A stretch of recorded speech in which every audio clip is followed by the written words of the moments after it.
याद की, दो कहानियाँ भी याद की जो पिछले दिन हम उसी से एक दिन पहले किस्सा खानी एक शुरू हुआ हमारा सीरीज, उसमें सुनाई गई। एक जापानी मंक की कहानी थी। वो अंधा था, वो किसी घर में गया रहने मेहमान के तौर पर, और फिर शाम को उसको वापस जाना था। तो अब अंधा था। जब वो शाम को रात को निकल रहा था तो उसका जो होस्ट था उसने उसको एक लैंटर्न दी कि आप ये साथ ले गए। उसने कहा ये क्या है? उसने कहा ये लैंटर्न है। तो उसने कहा मैं तो अंधा हूँ, मुझे तो ज़रूरत नहीं है लैंटर्न। तो उसने कहा आपको तो ज़रूरत नहीं है, मगर जब आप सड़क पर जा रहे होंगे तो दूसरे लोगों को आप नज़र आएंगे ताकि वो आप में टकरा ना जाए। कहता है ये तो ठीक है। तो फिर चल पड़ता है सड़क पे। तो थोड़ी देर बाद कोई उससे टकरा आ जाता है। तो वो बड़ा नाराज होता है कि यार आप, मैं तो अंधा हूँ, क्या तुम भी अंधे हो? देख नहीं रहे मेरे पास लैंटर्न है? कहता है हुजूर मुझसे गलती हो गई, मगर आपकी लालटेन जो है बुझ चुकी है। इस पे जरा गौर फरमाइएगा। और इससे मुंसलिक जो डॉक्टर कैसर हमारे इस्लामाबाद के साथी हैं जो किस्सा खानी में हैं, उन्होंने ही सुनाई थी। दूसरी उन्होंने सुनाई एक यूरोप की जूइश कहानी। कोई गांव था यूरोप में, तो उसमें हर कोई था। उसमें नाई भी था, उसमें मोची भी था, उसमें बेकर भी था, सारे लोग थे। मगर उसमें घड़ी साज नहीं था, घड़ी ठीक करने वाला। तो सब लोगों के पास घड़ियाँ थी। तो बंदा मर गया है जो भी, चला गया नहीं था। तो वो आहिस्ता आहिस्ता उनकी घड़ियाँ खराब होना शुरू हुई। अब दो तरह से लोगों ने अपनी घड़ियों का हल किया। कुछ लोगों ने उनको बड़ी देखभाल की, रोज साफ करते थे, उनको संभाल के रखा। कुछ ऐसे थे उन्होंने परवाह नहीं की। थोड़ी देर बाद उनमें जंग लग गया और बेकार हो गई। तो काफी अर्सा गुजर गया, मगर फिर क्या हुआ कि एक घड़ी साज आ गया गाँव। तो सारे अपनी घड़ियां लेके उसके पास पहुंच गए। तो जिन्होंने तो संभाल के रखी थी उनकी घड़ियां उसने ठीक कर दी। तो जिन्होंने परवाह नहीं की थी, मैं कहीं सॉरी मैं इनका कुछ नहीं। तो अब कोई रिलेट करे, अभी जो 2 मिनट पहले मकसद की बात हो रही थी रिवायत के हवाले से, आप इन कहानियों को उससे रिलेट कर सकते हैं। आलिया सेकंड वन थोड़ी सी मुझे लॉजिक नजर आती है कि बिकॉज अगर आप प्रिजर्व नहीं करोगे अपना ट्रेडिशन, सही, तो nobody will actually help you if you can't help yourself. Right?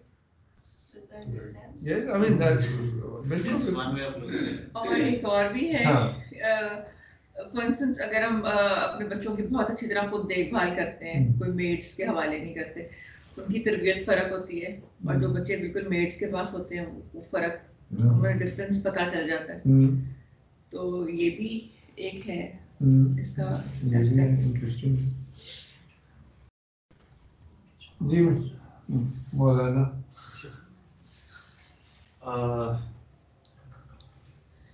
I think जो प्रेजर्वेशन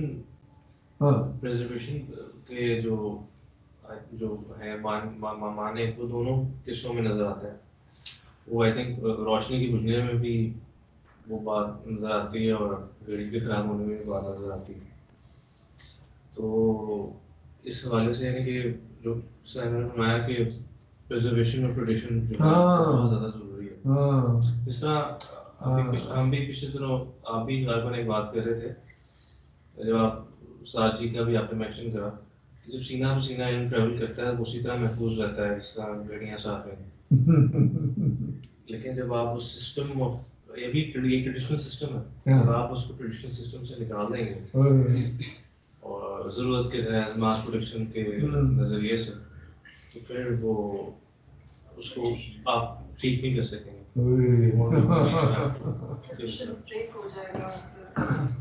और सर जब एक ये भी पॉइंट हो सकता है कि जब वो दिया बंद बुझ गया तो ये भी रेफरेंस है कि हम अंधेरे की तरफ जा रहे हैं, यानी कि अगर अपनी ट्रेडिशन को इस्तिकामत को भूल रहे हैं तो we are moving towards darkness और तहजीब से दूर और जाहिलियत की तरफ ही जा रहे हैं। सही है। पर पहले वाले में मुझे कुछ लॉजिक समझ नहीं। हाँ वो मुश्किल है थोड़ा, तो हमें भी कुछ ज़्यादा समझ नहीं आई थी। तो डॉक्टर कैसर शहजाद, क्योंकि उनको इन चीज़ों का बड़ा शौक है, और भी डॉक्टरान वहाँ थे जिनको इन चीज़ों का शौक है। रिजवान साहब ने बहुत ही खूबसूरत, रिजवान साहब ने इसको हस्तनी से रिलेट किया। उससे पहले डॉक्टर साहब ने ये कहा कि ये सारा मामला शायद एक इसको समझने का तरीका है फॉर्म एंड मीनिंग के हवाले से, यानी कि और the form and the spirit. अब जो मंक था उसके पास फॉर्म थी, मगर जब स्पिरिट नहीं थी तो वो बेकार थी फॉर्म। इसका एक मतलब जो डिस्कशन अभी चल रहा है उससे रिलेटेड है। और जो घड़ियों वाला था वो फॉर्म थी, तो वो फॉर्म होगी तो जब भी स्पिरिट आएगी तो उसको फॉर्म चाहिए होगी टू मैनिफेस्ट इटसेल्फ। तो इसको फिर डॉक्टर रिजवान ज़मीर ने ये कहा कि शायद हस्तनीस भी यही कर रहा है कि जो रिवायत की उसकी फॉर्म को भी प्रिजर्व कर रहा है, और जहाँ पे उसकी स्पिरिट गायब हो चुकी है, भूली जा चुकी है, तो उसका भी याद दिला रहा है कि दोनों लाजिम मलजूम है। स्पिरिट ऑन इट्स ओन नहीं रह सकती और फॉर्म विदाउट स्पिरिट बेमानी है। तो ये हमने डिस्कशन किया था बाबा हसनुद्दीन के मज़ार पे बैठ के the spirit are the saints and they are the reason for the religion, कि इंसान तकमील को पहुंचे।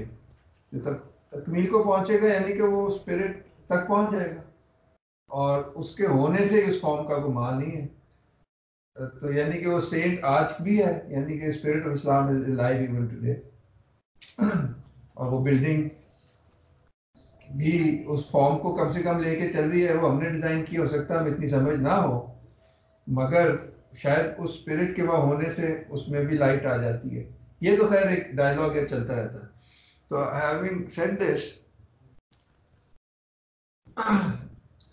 तो हमने वो बिल्डिंग एक्सपीरियंस की, और ये बड़ी बड़ी बिल्डिंग जो है, यानी कि बादशाही मस्जिद है, छोटी है बड़ी, उससे फर्क नहीं पड़ता, मगर इन सब में हम देखते हैं कि असूल मुश्तरका हैं, ठीक है, और जिनकी वजह से उसमें एक, मैं समझता हूँ, टाइमलेस क्वालिटी आ जाती है। क्लासिक को जब हो जाती है, क्लासिक कहलाते हैं। लोग क्यों आते हैं दुनिया भर से लाहौर फोर्ट देखने और वजीर खान देखने और बादशाही मस्जिद, शालीमार गार्डन यूनेस्को की हेरिटेज साइट पे, ऐसे ही है, उसमें कोई क्वालिटीज होगी ना। तो हमारे इन 4 दिन का जो मकसद है, जो अभी इंट्रोडक्शन टू डिजिटल आर्किटेक्चर, यही है कि हम थोड़ा सा वो अनरावल करें कि वो क्या अज्जा है कि जो मिलके ये बनता है आर्किटेक्चर। तो इसका मैं आपको रिजल्ट पहले ही बता देता हूँ, या इसकी जो थियरी है। तो मोहसिन भाई आप आ ही जाएगा। तो ट्रेडिशनल आर्किटेक्चर को मैं समझता हूँ समझना हम चाह रहे हैं ना, as lay person and people who are interested in, and also कि उसके मीनिंग क्या है।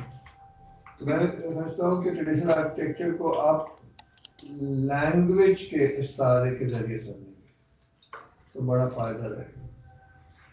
लैंग्वेज, जबान, उसमें सब आप बताएं उसका क्या होता है, लैंग्वेज में क्या अज्जा होते हैं, सबसे अहम या सबसे वर्ड्स होते हैं, अंडरस्टैंडेबल।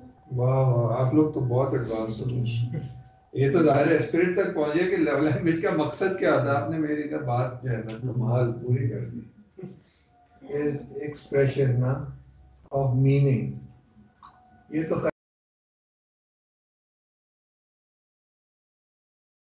2 सेकंड पहले और अभी और होगी, मगर अब उसकी स्ट्रक्चर में बात कर रहा हूँ, लैंग्वेज के स्ट्रक्चर पे बात कर रहा हूँ। व्हाट इज, आपने कहा वर्ड्स, उसको हम कह सकते हैं vocabulary, architectural point of view, नहीं लैंग्वेज की बात है। कम्युनिकेशन वो तो आ गया, बहुत आ रहा है जी। ब्लू तो नहीं है, ब्लू नहीं है, ब्लू के ब्लैक। ओह अच्छा, और सिमेंटिक्स वो तो सिग्निफायर हो जाएगा कि क्या मतलब की वाली बात होगी। वो तो आप लोगों ने यार कमाल कंप्लीट कर दिया। ग्रामर हो सकती है, मतलब है फिर स्ट्रक्चर ऑफ लैंग्वेज को देखें। ये तो बहुत अहम बातें जो आप कर रहे हैं, वो जाहिर है जहन में रखनी चाहिए। अब ग्रामर की स्पेलिंग क्या होती है? Cohesion and coherence. हाँ हाँ हाँ, वाह वाह, कोहेजन एंड कोहेरेंस वगैरह वगैरह। डेप्थ उसमें जाते हैं, अंडरस्टैंडिंग जो भी हम कर रहे हैं।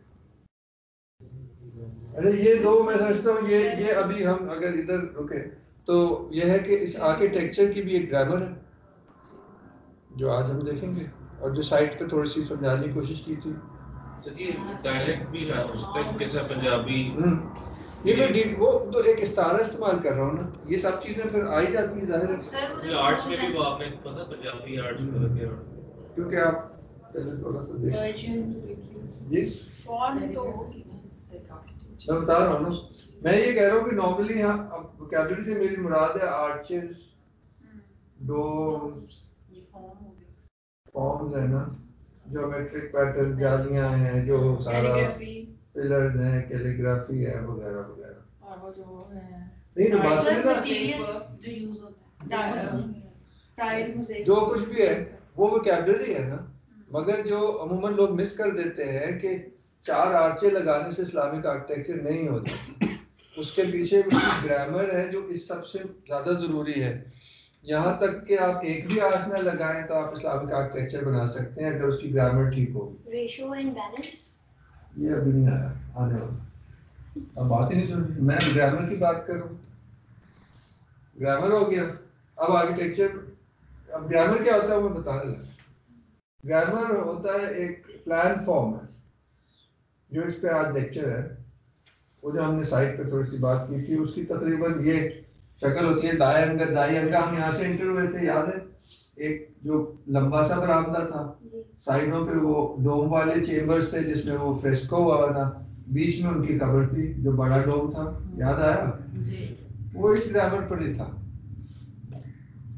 और सर ये उसका तो ये फ्लो प्लान हुआ जी जी ये वही कह रहा हूँ मैं, ये उसकी मोटी मोटी यार इसमें बहुत डिटेल्स होती हैं, वो सब तो अभी हर एग्जाम्पल में फर्क होंगी, मगर बेसिक जो ग्रामर है ना, मजे की बात ये है कि all traditional architecture is based on the same grammar, which is just amazing. अभी अपनी बात करें, अपनी बात करें तो, और फिर जब और गौर से देखते हैं तो ये यूनिवर्सल भी है, मगर वो इतनी जल्दी पहचाना नहीं जाता क्योंकि हर जैसे यानी कि चीनी की आंखें थोड़ी सी ऐसे होती हैं तो हबशी की फर्क होती हैं तो गोरे की फर्क होती है, मगर बेसिक स्ट्रक्चर तो इंसानों का एक ही है ना। तो आर्किटेक्चर में भी ऐसा है कि वोकैबुलरीज अलग अलग है। हिंदू आर्किटेक्चर में कुछ और वोकैबुलरी होगी, इस्लामिक में कुछ और होगी और चाइनीज में कुछ और होगी, मगर उसका जो इनर ग्रामर है ना वो बहुत बड़ी हद तक एक ही है, which is just amazing, universality कहेंगे। तो ये भी एक बहुत खूबसूरत की है कि आप होपफुली देख पाएंगे कि कैसे वर्क करती है, तो आप समझ सकते हैं कि इसी की वजह से फिर जो उसकी शक्ल है बिल्डिंग की, आपने याद, वो तो इतनी बड़ी बिल्डिंग थी कि यहाँ भी फिर 3 आर्चें थी ना, ये यहाँ वो उन्होंने बनाया हुआ था, बीच में गुंबद था, तो समझ आ रही है कि ये भी इसी से जनरेट हो रही है और अंदर की स्पेस भी इसी से जनरेट हो रही है। इसके कुछ असूल है, मैं अभी लेक्चर में बताऊंगा कि इसकी ये सिर्फ प्लान नहीं है, स्पेस की हाइट के भी रूल है, ग्रामर है। क्या होता है कि ये डबल हाइट होती है, यानी कि ये ऊंची होती है नॉर्मली, और ये भी ऊंची होती है, ये डबल स्टोरी होती है। ये इस ग्रामर का बुनियाद है। आप ताजमहल को सोचें तो ऐसे ही, अभी देखते हैं तस्वीर। वोकैबुलरी आर्चेस डोम्स हो गए, अब समझ आएगी भी आर्च यहाँ लगाना है, डोम यहाँ लगाना है, मगर ग्रामर होगी तो पता होगा ना क्या करना है। इस ये बुनियाद के बाद आ जाता है प्रिंसिपल्स ऑफ डिजाइन कि जी ये प्रिंसिपल काफी सारे तो इस ग्रामर में पहले ही मौजूद हैं कि ये सिमेट्रिकल है सारा कुछ, एम्फेसिस ऑन द सेंटर है क्योंकि ये बड़ा है छोटे। प्रिंसिपल्स ऑफ डिजाइन हार्मनी है, हार्मनी यानी कि उसमें कुछ जो आप कह रही थी आयशा के खूबसूरती होनी चाहिए, हार्मनी का नाम खूबसूरती, हार्मनी एक ही बात है। इस तरह के प्रिंसिपल्स है ना, वो प्रिंसिपल्स हैं। अब उन प्रिंसिपल्स को किसी भी फॉर्म में बनाने के मेथड्स हैं, ये आखिरी लेक्चर में होगा। अगले लेक्चर में हम वोकैबुलरी देखेंगे, आज के लेक्चर में ग्रामर देखेंगे, आखिरी लेक्चर में मेथड्स देखेंगे in relation to the principle. और थोड़ा सा ये भी देखेंगे कि आर्किटेक्चर में क्योंकि ज्योमेट्रिक आर्ट है ना, स्पेस में है, तो उसमें जो मेथड्स हैं वो प्रोपोर्शनिंग के हैं, ये हार्मनी पैदा करना है में प्रोपोर्शन, फिजिकल प्रोपोर्शन इस्तेमाल होते हैं ज्योमेट्रिक, तो उससे नंबर्स भी बीच में आ जाते हैं, प्रोपोर्शन आ जाते हैं, और उसके जरिए से आर्किटेक्चर म्यूजिक से मिल जाता है। वैसे तो सारी खूबसूरती से मिल जाता है, मगर फ्रॉम एंशिएंट टाइम्स आर्किटेक्चर और म्यूजिक को मिलाया गया है, क्योंकि architecture is proportion in space and music is proportion in sound. तो वो भी यानी कि लास्ट लेक्चर में it will cover both things, hopefully वो इंटरेस्टिंग होगा। और यानी कि इसमें जब हमें समझ आ जाए कि ग्रामर और वोकैबुलरी गिवन है, फिर हम देखेंगे कि इन मेथड्स को कितनी खूबसूरती से इस्लामिक हमारी यहाँ की बिल्डिंग में इस्तेमाल किया गया। मैं आपको कोई 1 या 1.5 बिल्डिंग का एनालिसिस दिखाऊंगा तो आप हैरान होंगे।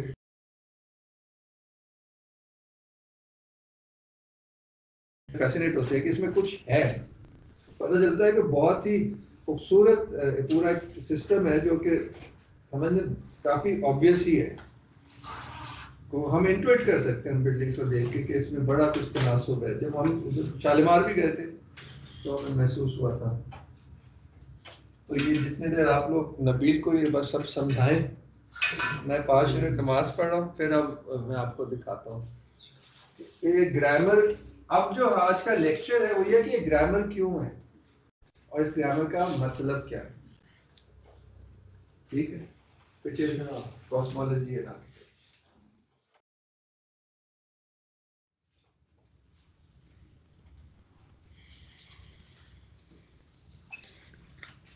ये अभी हमने बात की, जो 2 लफ्जों में अभी बात हुई थी कि architecture is a symbol of heaven, because heaven में भी उसके आर्किटाइप है, वो हमारे ट्रेडिशन में उनको मुख्तलिफ नाम दिए गए हैं, the throne of God, paradise, मुख्तलिफ उसकी शक्लें। और क्योंकि कायनात भी उसी हकीकत का रिफ्लेक्शन है, तो जो आर्किटेक्चर है वो हेवन को भी रिफ्लेक्ट कर रहा है और सेकेंडरीली कायनात का भी एक डायग्राम है। तो ये हर कल्चर में आपको मिलेगा कि ये अब पैराडाइज दिखाई गई है ना बुद्धिस्ट के यहाँ, और ये पैराडाइज में टेंपल दिखाए गए। तो जमीन पे भी तो टेंपल होता है, यानी कि ऊपर भी टेंपल है, नीचे भी। हमारी मैथोलॉजी भी एग्जैक्टली ऐसे है कि ये खाना काबा है, हर आसमान में खाना काबा है, और अल्टीमेटली वो उसकी जो अल्लाह का घर है ना, हमारी कॉस्मोलॉजी में उसका अल्टीमेट जो है वो थ्रोन ऑफ गॉड है, अर्श खुदा, जो खुदा उस पर रहता है, उस पर बैठता है। तो हर लेवल ऑफ क्रिएशन में वही एक्सेस है, वो भी सुप्रीम स्पिरिट का एक सिंबल है। तो ये हमारे यहाँ भी ऐसी है। वो आपने सुने होंगे कि वो जो ऊपर जो उसको बैत मामूर कहा गया है, उसमें कितने हजार फरिश्ते सुबह से शाम आते हैं। ये बड़े लंबी चौड़ी उसकी माइथोलॉजी है। Next please. अब आर्किटेक्चर भी है ना, काबा आर्किटेक्चर ही तो है, प्रोटोटाइप ऑफ आर्किटेक्चर। उसमें आइडिया वही है कि उसके ऊपर उसके मॉडल्स हैं, और ये देख लें हदीस से भी यही पता चलता है।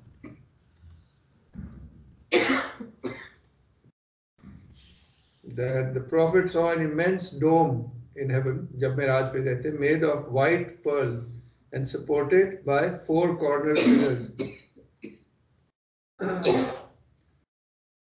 अब ये हाँ, तो ये this was his vision of the throne of God, which is an aspect of the spirit of God.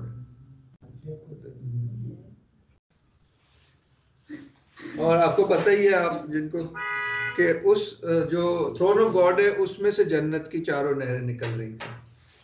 ये जो सिंबलिज्म है ये क्रिश्चियनिटी और इस्लाम दोनों में कॉमन है मेरा ख्याल है।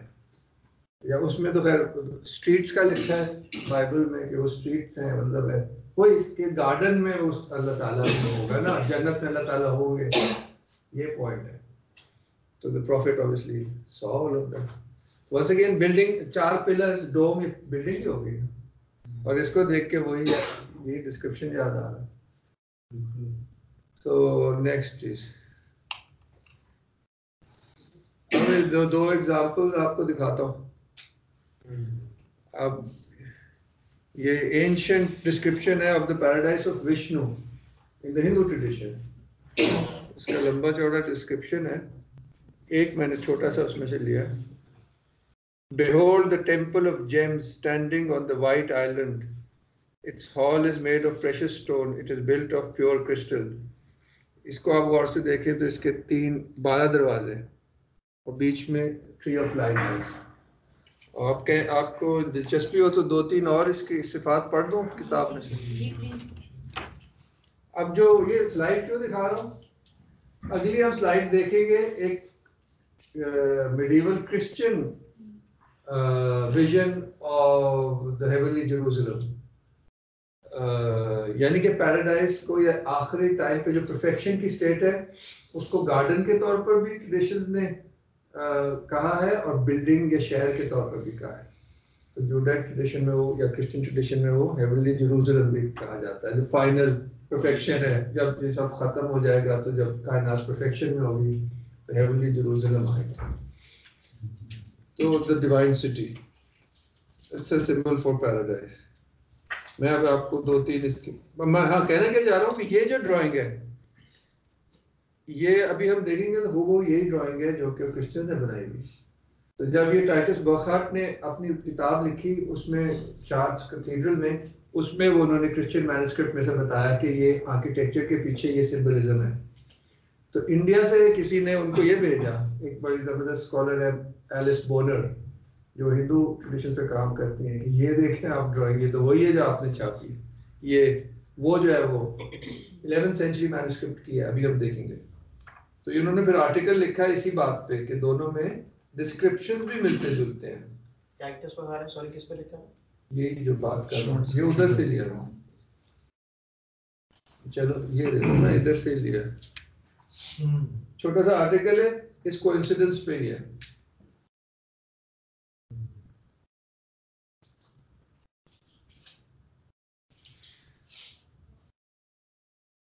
Like the heavenly Jerusalem, चलो पढ़ लो, पता नहीं टाइम का क्या चक्कर है। This miniature of the heavenly Jerusalem जो हम इसके बाद देखेंगे was published in a book dealing with the symbolism of the cathedral, which prompted a reader in India to send the here inserted drawing of the mandala। इसको मंडला कहते हैं diagram को। चलो ये सारा लिखा हुआ है, आगे चलते हैं। Like the heavenly Jerusalem, the divine abode of Vaikuntha has 12 gates, आप देख ही रहे हो, facing the 4 cardinal directions। इसे अभी भी हम 12 दरी कहते हैं ना, ये 12 की वजह से जो नॉर्मल सिंपल 12 दरी है। The mandala shows these in exactly the same manner as our miniature। Tree of life की बात करते हैं, वहाँ ट्री ऑफ लाइफ नहीं है, वहाँ जीसस है।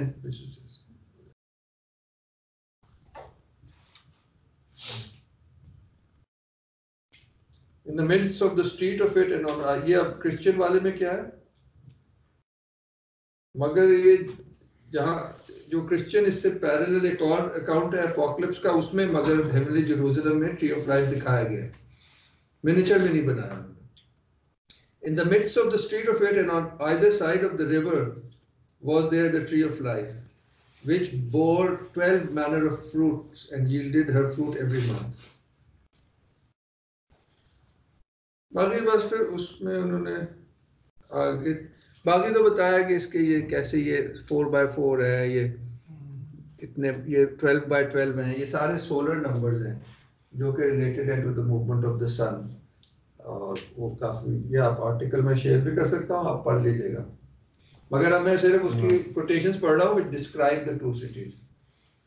इसके विष्णु पुराण में क्या है, जो भी बुक है, Behold the temple of gems standing on the white island surrounded by the ocean of milk. In the midst of the milk ocean, the sacrificial hall is made of precious stones. It is built of pure crystal and is unshakable. तो heavenly Jerusalem का क्या लिखा है, ये वो angel का कह रहे हैं, and he carried me away in the spirit to a great and high mountain and showed me that great city, the holy Jerusalem, descending out of heaven from God, having the glory of God, and her light was like unto a stone most precious, even like a jasper stone, clear as crystal. Words भी वही हैं. फिर वो विष्णु वाली side पे कह रहे हैं, the interior of the temple is in 12 by 12 parts and is shining with the fiery brilliance of the sun. Jerusalem का क्या कह रहे हैं? And he measured the wall thereof, and 144 cubits.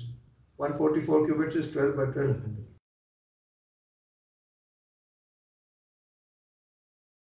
Details हैं, मगर अब मैं एक आखिरी चीज पढ़ता हूँ, then we'll go on.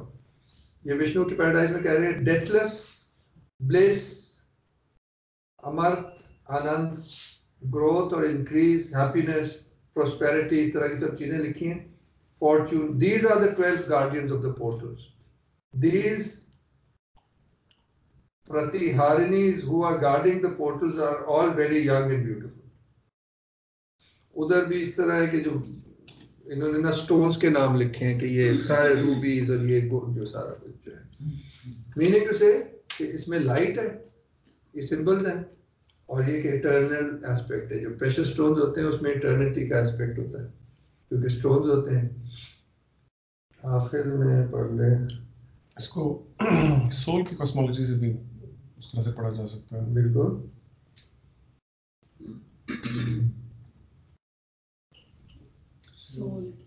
अच्छा, ये विष्णु का एक नाम है Narayan. This is the abode of Narayan, who is beyond the changeable world and beyond the unchangeable.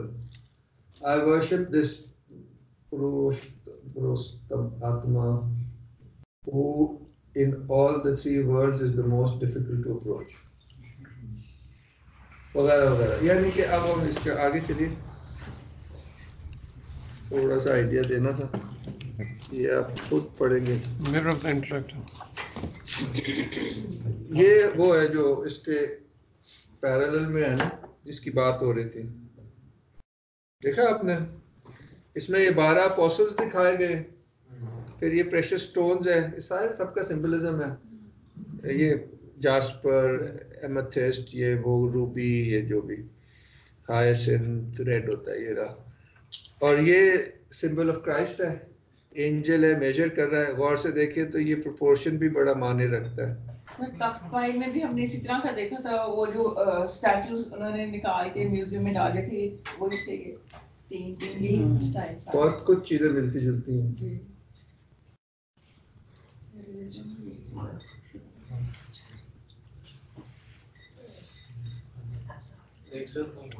the 12 zodiacs and the सारे the zodiac signs and personal the 12 months and the personalities. हाँ, वो अभी आते हैं. नेक्स्ट कीजिएगा. सर ये 12 disciples का भी सिंबल हो सकता है. जीसस के बने ना डिसाइपल. वही तो है. ये 12 बहुत आगे तक जाती बात.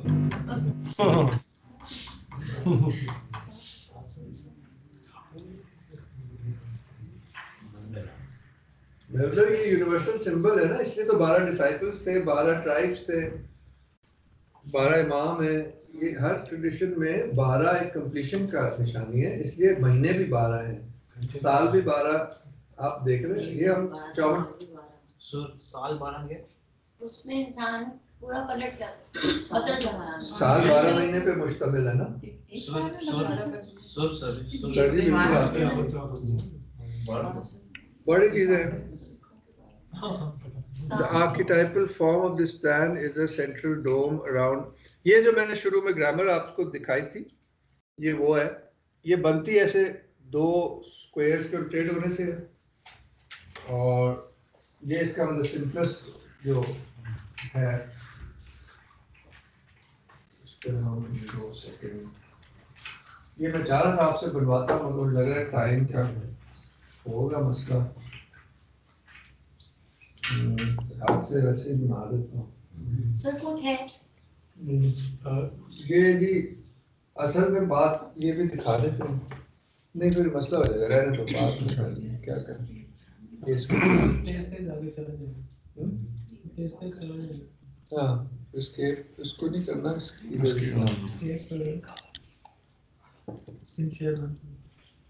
Yes thanks. Very nice. Sorry, असल बात हो रही है कि एक ओरिजिन है, यार ये तो हमेशा ही इससे पुराना ही मसला।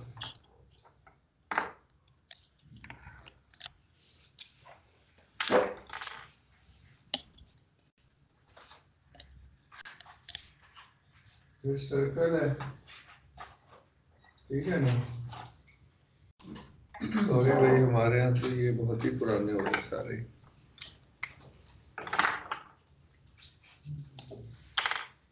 अगर इसको हम वो स्पिरिट का सिंबल ले, इसके ये सबसे दूर दूर पॉइंट्स ये है, ये भी कोई फॉर्म नहीं है, बियॉन्ड फॉर्म। जब इन पॉइंट्स को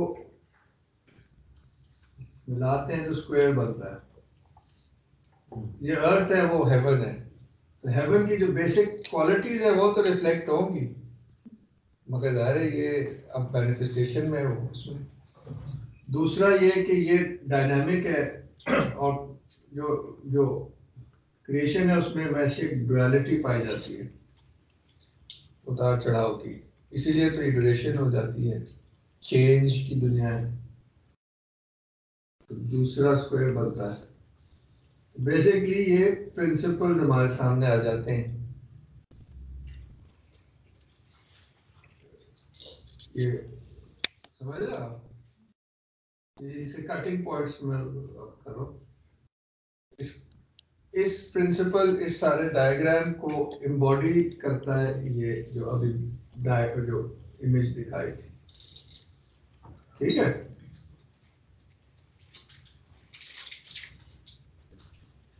ये अब बिल्डिंग में वही चीज ट्रांसपोज हो गई ना। इसके पीछे दो रोटेटिंग स्क्वायर नहीं है। इसका अब अगला, ये तो प्लान हो गया, ये हमने शुरू में भी डिस्कस किया था। अगला रूल, अगर हम वापस स्लाइड पे चले जाएं, तो ये स्पेस डबल हाइट होगी, दीवान होगा, ये डोम होगा और ये डबल स्टोरेज होगी। अभी हम देखते हैं ना अपनी प्रेजेंटेशन में।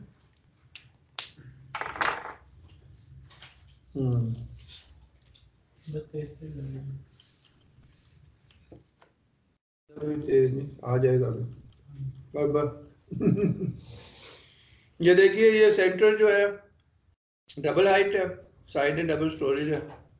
ये जो सेंटर है इसको काट के देखे ना बिल्डिंग को, ये तो ठीक हो गया ना जी। तो जो बैलेंस ऑफ पावर्स है इन द कॉस्मोस की, उसका इसका सिंबल है, ये उसका सिंबल है। इसको इसलिए सील ऑफ सोलोमन भी कहते हैं, तावीज़ों वगैरह में भी इस्तेमाल होती है, हर जगह इस्तेमाल होता है, क्योंकि ये कायनात का एक छोटा सा मॉडल है, उसकी पावर्स का कुछ नहीं लगता आपको।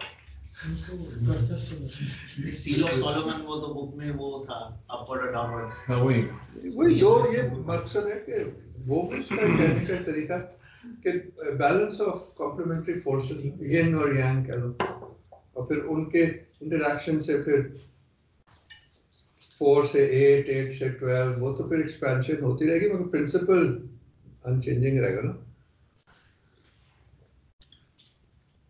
गुड गुड, आगे चलें सर। हमको कर्सर से एक्सप्लेन क्योंकि हमको तो आप दिखाई नहीं देंगे, आप किस तस्वीर चले कोई नजर आ रहा है यार, और क्या करना। अब इसमें ये है कि अगर आप ऊपर ये, हाँ ये टॉप वाला देखें, ये स्पेस, ये सेंटर है। अब अगर ये बिल्डिंग है तो हम जैसे दाईयंगा वगैरह पे गए थे या बारादरी में, तो इसके ऊपर डोम होता है। अगर घर होगा तो इसके ये सहन होगा। आप देखो तो इसमें भी यही है, ये 4 कोने, ये रेक्टेंगल्स है, ठीक है, और ये कोर्टयार्ड है। ज़ाहिर दुरूद शहर का घर है, उसमें जैसी साइट थी उसमें फिट जरूर किया है, मगर you can still see the grammar. और एलिवेशन पे ज़ाहिर कोई कंस्ट्रेंट नहीं है, उसमें बहुत ही डायरेक्टली नजर आ रहा है। ये बड़ा है स्पेस, ये डबल हाइट टाइप है। और अब अगर किसी और ट्रेडिशन में जाएं तो ये जो चर्च है इसमें भी वही मिलेगा कि ये सेंटर बड़ा है, ये सन विंडो है, बेसिक ग्रामर वही है। इस वो मैं कहता हूँ यूनिवर्सल है इन सेंस। आगे चलिएगा। अब हम थोड़ा सा देखते हैं कुछ बिल्डिंग्स में कैसे काम करती है। ये तो इसकी डेफिनेशन तो बड़ी सिंपल है, मगर ये जैसे हमने ऑन साइड भी बात की थी कि कहने में रूल्स होते हैं, ग्रामर होती है, मगर उसमें कोई लिमिटेशन नहीं होती। मिलियंस ऑफ बिल्डिंग्स बन सकती हैं, no two will be alike as we experience all of this great buildings. और ये बात उससे जुड़ती है जो हमने शुरू की थी कि फॉर्म और स्पिरिट दोनों जरूरी हैं। ये कहना कि फॉर्म कंस्ट्रेंट है इज absurd, क्योंकि if the form can express the spirit then it is infinite, because the spirit is timeless and infinite. Or in building these forms are means of capturing the infinite and the eternal. और इसलिए ये buildings classic कहलाती हैं और इसलिए ना इनसे कोई बोर होता है और इनकी एवर फ्रेश रहती है। और ये तमाम क्लासिकल आर्ट्स में यही बात है। उसके असूल ज़रूर हैं, मगर वो असूल एम ही नहीं है। they reflect eternal principles, so they are like a great doorway to जी हाँ, वो हमारे लिए एक इस कैद से निकलने के जरिए। इसलिए तो कहते हैं कि म्यूजिक जो है वो रूह की ग़िज़ा है, क्योंकि उसमें कुछ रूह की चीज़ है तो रूह को तस्कीन मिलती है। और इन बिल्डिंग्स में जाके भी हमें सुकून मिलता है, वहीं तो नहीं मिलता ना, इसमें कुछ होता है तो मिलता है। अब आपको मैं दिखाऊं, अगर आप मदद करें तो ये इसी का प्लान है, मगर आप देखिए तो इतनी बड़ी बिल्डिंग है कि इसका सेंट्रल स्पेस देखिए लंबी है, और ये असल में ये जो बरामदा है ये डबल हाइट भी है, ऊंचा भी है, और ग्रामर के तहत ये स्पेसेस डबल स्टोरी है। ये उन 9 स्क्वायर्स में से उन्होंने सिर्फ इतना यूज किया है, यहाँ वाला यूज ही नहीं किया। इस पोर्शन में सिर्फ एक उसका पोर्शन यूज किया। इसमें भी आप देख रहे हैं ये 2 साइड की स्पेसेस हैं और ये बीच की बड़ी स्पेस है। ये ज्यादा बड़ी है, उसके फिर 3 हिस्से की हैं, ये और बड़ी है, इसके 5 हिस्से की हैं। तो वो प्रिंसिपल ऑफ डिजाइन रहा कि सेंटर हमेशा होना चाहिए, तो ऑड नंबर्स में डिवाइड होगा। ओवरऑल ग्रामर क्या है, 1 2 1। अब इस हिस्से में जाए तो ये फिर कोटेशन है उसी प्लान में से। You can I think now see जो 9 स्क्वायर थे उसमें से 3 उन्होंने लिए हुए। इस स्पेस में जाए तो ये उसकी एक और इटरेशन है, ये साइड ये बड़ा, इसको फिर डिवाइड किया, ये बड़ा ये छोटे। इतना कंसिस्टेंटली इस्तेमाल होता है कि इन बिल्डिंग में एक सेंस ऑफ यूनिटी आ जाती है, क्योंकि वही प्रिंसिपल हर स्केल पे आ रहा है। यहाँ तक कि खिड़कियों की डिवीजन में भी हम एंड में देखेंगे यही डिवीजन इस्तेमाल होगी। आप समझ गए मेरी बात? अकॉर्डिंग टू द स्पेस ये बहुत ही पतली जगह है, मगर इसका डिवीजन वही है 1 2 1 1 2 3। असल चीज तो ये है, तो ये ग्रामर से मुराद ये है कि इन चीजों की जो हाइट है वो नीची है, इसकी हाइट ऊंची है, क्योंकि ये वो सेंट्रल स्पेस है। Next please. ये अब याद कराने के लिए अब आप देख सकते हैं ना कि यही कोटेशन हो रही थी मुख्तलिफ जगह। ये मोती मस्जिद दिल्ली वो देख रहे हो, छोटा बड़ा छोटा, तो हर चीज में फिर रिफ्लेक्ट होता है ना। बीच का डोम भी ऊंचा है, इसका प्लान देखेंगे तो वो भी इसी तरह ही ग्रिड पे है। Next please. अब ये ज़्यादा लंबी प्रेजेंटेशन नहीं है, just to give you the main idea कि जनाब देखें तो इसमें देखें, अगर देखिए इधर कर सकते कि ये सेंटर वाले को अहमियत दी गई है, ये ऐसे बड़ा सा है, ये डबल स्टोरीड है। इसमें भी वही असूल है, बीच वाला ऐसे बड़ा सा है, ये डबल स्टोरीड है। ये ऐसी दिखा रहा हूँ कि ये देखिए ये दरवाजा भी उन मंडला से ही बना हुआ है, देख रहे हैं? यानी it's also used as a design. मजे की बात है। अब just to bring in another level, ये प्लान वाली बात मेरे ख्याल से क्लियर होगी। इस प्लेटफॉर्म को कहते हैं हश्त बहिश्त, यानी इसका नाम है हश्त बहिश्त। अब आप लोग फारसी तो पढ़ चुके हैं। सात जन्नतें। चलो कोई और करेक्ट करे। 8 हश्त और 8 एक ही लफ्ज है, तो 8 पैराडाइज प्लेटफॉर्म। अगर एक पीछे जाए तो मैं एक और बस 8 ये ऐसे है कि देखो 1 2 3 4 5 6 7 8 और ये 8 है अराउंड द सेंटर। सही हो गया ना? नाम से ही जाहिर है कि ये सिंबल है ऑफ पैराडाइज। हश्त बहिश्त, हश्त जन्नत भी कहा गया। और ईरान में जो पवेलियंस होती हैं जो ऐसी बिल्कुल ऐसी होती हैं, हमारे यहाँ भी होती हैं वजीर खान पवेलियन वगैरह, इनको कहते हैं हश्त बहिश्त पवेलियन। Quite beautiful. आगे चले।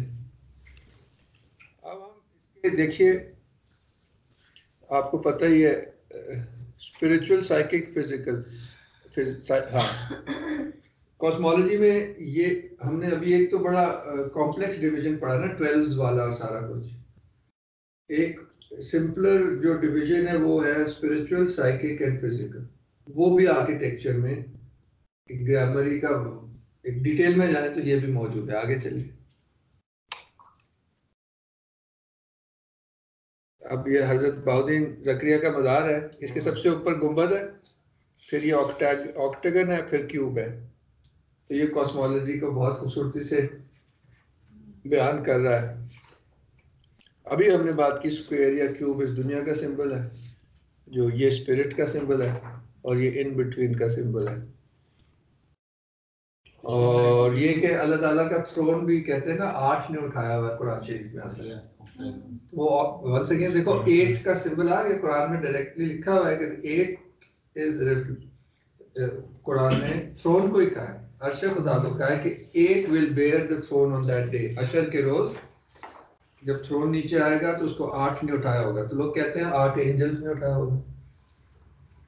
तो काफी ये यूनिवर्सल तो फिर होगा, कोई हकीकत है तो कुरान में लिखा है, हर ट्रेडिशन में हमें वही चीज मिल रही है। सर इसके अंदर भी हर कॉर्नर में 8 पार्ट्स में डिवाइड है, ऊपर से नीचे तक। बड़ा खूबसूरत है सारी वो इस पोर्शन में ना जो आप कह रहे हैं। तो ये हमें 8 करना पड़ता है कि सर्कल को क्यूब करने के लिए भी ये चाहिए ना, प्रैक्टिकली भी। नेक्स्ट आपको बाबा हसनुद्दीन का मज़ार भी इसी पे था आपने? बिल्कुल, वो भी इस तरह। आप बैक कीजिएगा, चलिए बाद में बात करेंगे, अभी चलते हैं आगे, अगर आपको जरूरत महसूस हुई तो। हाँ आगे चलें। अब एक और डिटेल में चले जाएं कि यही जो हमारी कॉस्मोलॉजी यानी कि जो कायनात का स्ट्रक्चर है वो कैसे कैसे जहाँ भी मौका मिलता है उसका इजहार होता है। तो जो गुंबद है वो स्पिरिट का सिंबल है, और हमारे यहाँ जो आसमान कहते हैं ना, आसमानों का सिंबलिज्म है ना। हजूर गए थे मिराज पे तो 7 आसमानों से गए, कुरान में भी है 7 आसमान का पूरा सिस्टम है। और ये भी है कि दुनिया का आसमान सबसे नीचे है, वो भी कुरान में है। समा दुनिया, we have made ornaments for the sky of the world, the stars as ornaments, यानी कि the visible which is the lowest. तो बाकी 7 क्या है वो तो विराज से पता चलते हैं क्या है। तो यानी कि एक कॉस्मोलॉजी है, बात आसमान की हो रही है। तो वो इन्होंने इस्तेमाल किया है। जब आप देखते हैं कि इस ईवान में सितारे भी बने हुए हैं तो आपका जहन फौरन आसमान ही की तरफ जाता है। और गौर से देखते हैं तो ये ज़ाहिर इसका सेंटर है, इसमें ये रेडियल लाइंस है। आप उसका एक पूरा ऑर्गेनाइजिंग प्रिंसिपल है, और फिर लैटिट्यूड्स भी हैं। तो फिर थोड़ी देर में नजर आना शुरू होता है कि ये जो सितारे ये एक एक आसमान दिखाया है, क्योंकि ये लेवल्स है ना। तो तबकात का भी शायद कुरान में ही आता है। ये जो कॉन्सेप्ट है उसमें कि लेयर्स हैं एंड स्पिरिचुअल डिग्रीज हैं। और जब ये आइडिया आ गया, इसके फिजिकल फॉर्म में ही आ गया, सितारों से आ गया, और ये ऑर्गेनाइज एक बड़े खूबसूरत लॉन्गिट्यूड लैटिट्यूड्स पे उससे खूबसूरती प्रोपोर्शनिंग का आ गया।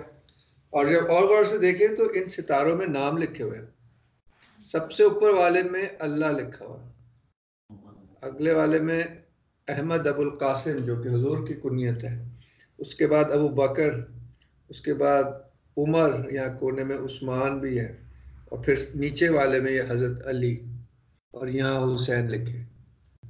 उस ज़माने की सोच भी इसमें है कि ये सुन्नियों की वो मॉस्क थी, मगर अहले बैत से अकीदत भी इस मॉस्क में बहुत क्लियरली झलकती है। तो हसन हुसैन का नाम एक से ज़्यादा जगह आता है, विच इज़ लवली। उस ज़माने का पूरा जो इथॉस था वो भी झलकता है। और उन्होंने जो हजूर की थी कि वो उन्हें प्रॉफिट्स मिले थे, इन्होंने सहाबा का यानी कि वही आइडिया यूज़ किया। तो it's not just the physical आसमान, इसमें बड़ी मानवियत है कि जो कायनात है उसमें ऑर्डर है, खूबसूरती है। Next please. तो ये उसी का एक और खूबसूरत अंदलूसिया से एग्जाम्पल है। ये भी सितारे है, इसमें क्या बोलने की जरूरत नहीं है। As if matter has been transformed into light, लोग ये कहते हैं। ये तो एक मिराज है ना। तो ये छोटी सी प्रेजेंटेशन थी, इसको हम अब अपने ऊपर ख़त्म करते हैं कि सबका मतलब मकसद क्या है। Next please. यहाँ जाइए, वही ग्रामर, ये जो मशहूर अल अज़हर कायरो में, अल अज़हर जामे दुनिया की सबसे शायद पुरानी यूनिवर्सिटीज़ में से है। तो ये देखो, ये क्यूबिक है, ये वही स्टार्स वाले लेवल्स हैं जैसे कि आसमान है, इसको मुकन्नस कहते हैं। और ये फिर स्फेरिकल चीज़ है जहाँ पे अल्लाह का कलाम लिखा है, ये इटर्नल वर्ड ऑफ गॉड। कई दफ़ा वो इजिप्शियन यहाँ अल्लाह ही लिख देते। वही 3 डिग्रीज, बड़ा इंटरेस्टिंग लगा मुझे कि वही ग्रामर। Next please. ये वहाँ पे भी 13th सेंचुरी बड़ी बहुत ही खूबसूरत मस्जिद और मज़ार है स्टोन में। देखो, ये क्यूबिक है, ये ऑक्टैगनल है, और ये शाफ्ट जो है गोल है। वही ग्रामर आ गई ना 3-4। और खैर इसकी खूबसूरती तो कमाल ही है। नेक्स्ट, ये मेरी खींची हुई तस्वीरें हैं, वो भी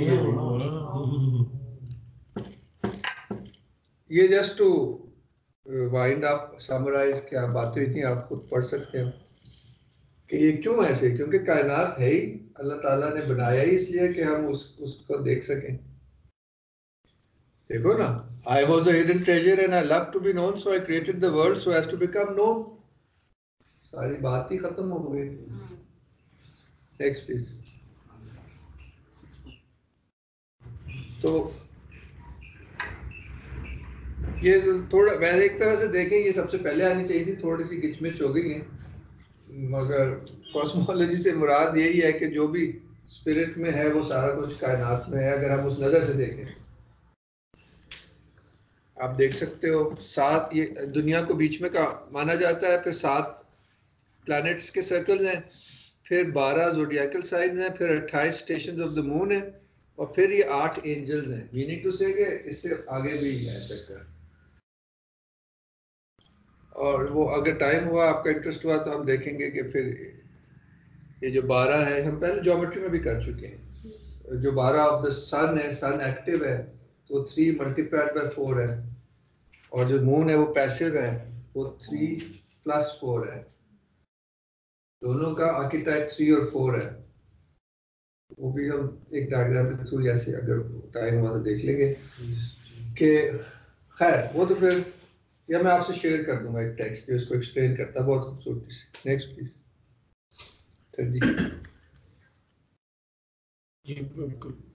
अच्छा, अब इसका मतलब मकसद, वो तो हमने उसको सिंबल के थ्रू देखा ना। ये बात मैं कई दफ़ा कर चुका हूँ, हो सकता है आपके लिए नई ना हो, कि ये जो फोरनेस है, कहते हैं ना द वर्ल्ड इज स्क्वायर। पुराने लोग कहते थे कि दुनिया चौकोर है, क्योंकि उसके प्रिंसिपल्स चौकोर है। कि जो एक स्पिरिट है उसके 4 फंक्शंस हैं, जिब्राइल, इसराफील, इजराइल और मीकाईल। यही पूरी दुनिया का निज़ाम चलाते हैं। इस दुनिया में वो they are reflected in cold, hot, dry and wet, and these are the 4 qualities out of which everything is made. What we eat, everything is made up of these 4 qualities. And उनके symbols क्या है? Earth, water, air and fire. ये भी symbols हैं। अब जो criticize करते हैं वो इनको literally लेते हैं कि अर्थ तो पहले ही सब्सटेंस है, फायर भी मिक्सचर है, ये कोई प्योर सब्सटेंसेस तो नहीं है। ये बात ही कुछ और हो रही है, ये तासीरों की और उसकी बात हो रही है ना। The qualities which make this 4 अनासिर और 4 अखलाक या ह्यूमर क्वालिटीज। तो ये इससे यानी कि ये एक कॉस्मोलॉजी हुई ना, कायनात में मानी तलाश करने का तरीका हुआ। अपने अब दुनिया को समझने की कोशिश हो रही है, आसमानों को नहीं समझ रहे, दुनिया को समझ रहे। तो उसमें हम ये एक मैट्रिक्स पाते जिसकी वजह से फिर यही जो नॉलेज है ये हिकमत में इस्तेमाल होती है। हम जो हमारी नानियाँ दादियाँ खाने पकाने में उनको पता था कि कौन सी चीज़ बादी है, कौन सी चीज़ खुश्क है, किसके साथ क्या खाओ, किसके साथ क्या न खाओ, किस सीजन में क्या खाओ, किस वक्त क्या खाओ, क्योंकि हर चीज़ इन्हीं चार से बनी है। रात का कुछ और होता है, ठंडे गर्म का ताल्लुक, सुबह कुछ और होता है गर्म, यानी कि बड़ा खूबसूरत एक हार्मनी है कि हम उसको इस लेंस से देखें। तो कॉस्मोलॉजी का एक प्रैक्टिकल भी है। Next please. म्यूजिक में भी ऐसे ही है सर जी। ये आखिरी स्लाइड में आपको दिखा रहा हूँ कि इस सब के पीछे जो हमने यहाँ से बात शुरू की थी, ये सेंट हिल्डेगार्ड थी, शायद जर्मन मिस्टिक थी। तो इनको ये विजन में उन्होंने कायनात का स्ट्रक्चर देखा, वही जो हम बातें कर रहे हैं। इंसान है एज द माइक्रोकॉज़म, जो अपने अंदर हवा, पानी, आग और मिट्टी की तासीर रखता है, और ये स्पिरिट है विच इज द सोर्स, और ये मैक्रोकॉज़म है, the created world made up of the 4 elements, and इंसान उसका निचोड़ है। और सोर्स इंसान की भी स्पिरिट है और कायनात की भी स्पिरिट है, जो हम बात कर रहे हैं। ये अहम तरीन है। जहां से हमने शुरू किया था, आदम को जो सजदा हुआ था वो रूह की वजह से हुआ था, और वो रूह से ये क्रिएशन होती है, और दोनों मिरर्स ऑफ गॉड ही होते हैं। Next please. चाहे आर्किटेक्चर हो, हिकमत हो, ज्योमेट्री हो, सब में फिर एक यूनाइटिंग चीज नजर आती है। तो इसमें भी वही कॉस्मोलॉजी हमें नजर आएगी। हजरत सुल्तान बाहू के कलाम में, दिल दरिया समुद्रों डूंगे, कौन दिला दिया जाने रूह। इंसान की रूह कहाँ होती है? उसके कल्ब में होती है, और वो तो इन्फिनिट है, तो वो तो समंदर से भी डूंगे है, कौन जाने। विचे बेड़े विचे झेड़े विचे वज महाने हो, उसी में जहाज चलते हैं, उसमें किश्तियां चलती हैं, सिंपल है, उसी में किश्तियां चलाने वाले, यानी कि पूरी एक दुनिया है रूह की। 14 तबक दिले दे अंदर, 7 आसमान 7 जमीनें जो बाहर मानी जाती हैं, वो इंसान में भी है, क्योंकि वो छोटा सा मिरर है उसी चीज का। तंबू वागन ताने हो, यानी कि दे आर लेयर्ड, तंबू ऐसे नहीं, स्ट्रेच्ड आउट। जो ही दिलदा महरम होए वो ही रब पछाने हो, जाहिर है क्योंकि रब ही तो रहे। तो ये सारा कुछ हमें हमारी ही हकीकत याद दिलाने की कोशिश करें, कहने इन शॉर्ट। Next please. खत्म हो गया। तो हकीकत क्या है कि सूरज तो नहीं मूव होता, मगर दुनिया मूव हो रही है। मगर दुनिया में बैठ के हमें क्या लगता है कि सूरज हमारे गिर्द घूम रहा है। From the point of view of multiplicity, we see the sun divided into 12. From the point of view of the sun, it doesn't move. यानी कि उसी हकीकत का इतना खूबसूरत कॉस्मिक, यानी कि फिजिकली भी, आप मेरे are you following me, that this in reality the sun is stationary, but in experience, तो ये दोनों पॉइंट्स ऑफ व्यू बताए अल्लाह ताला ने हमें बता दिए। तो वो जो गलीलियो वाली थी, वो लड़ाई बनती नहीं थी अगर चर्च को ये बात समझ आ जाती कि ये एक रूहानी सतह होती है और एक दुनियावी कॉस्मिक सतह होती है। रूहानी सतह में तो टाइम है ही नहीं वगैरह, यानी कि उनको इरफानी आंसर होना चाहिए था कि जो साइंटिफिक फैक्ट को भी रिकंसाइल कर देता और रूहानी ट्रूथ को भी कर देता, क्योंकि दोनों चीजें अल्टीमेटली सिंबॉलिक हैं। इसी तरह इंसान जो है वो ये देखता है कि मैं महवर हूँ, हर चीज मेरे गिर्द घूम रही है, जैसे दुनिया समझती है कि सूरज मेरे गिर्द घूम रहा है। इसका सिंपल ये लिया जाता है कि वो डिवाइन स्पिरिट ही तो है जो हर बंदे में है।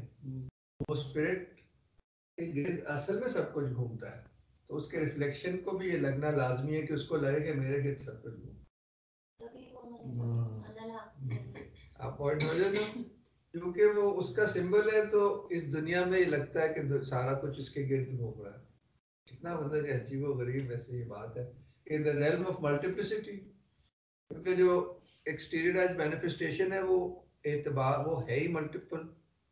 तो इसको हिंदू सिंबलिज्म में कहते हैं कि वो जो गॉड है, प्रजापति है, उसको एंजल्स ने सैक्रिफाइस कर दिया, उसके टुकड़े टुकड़े कर दिए, तो ये कायनात बन गई।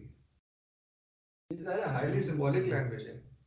इब्नुल अरबी क्या कहते हैं कि खुदा की जो सिफात हैं वो रिफ्लेक्टेड है कायनात में, मल्टीप्लिसिटी जनरेट करती है, वही बात कर रहे हैं वो। उसको टुकड़े वाली थ्योरी जो है हिंदुओं की माइथोलॉजी, यानी कि इंसान को समझाने के लिए ये बताया है कि कायनात में खुदा की जो यूनिटी है वो बिखर गई है, मल्टीपल हो गई है।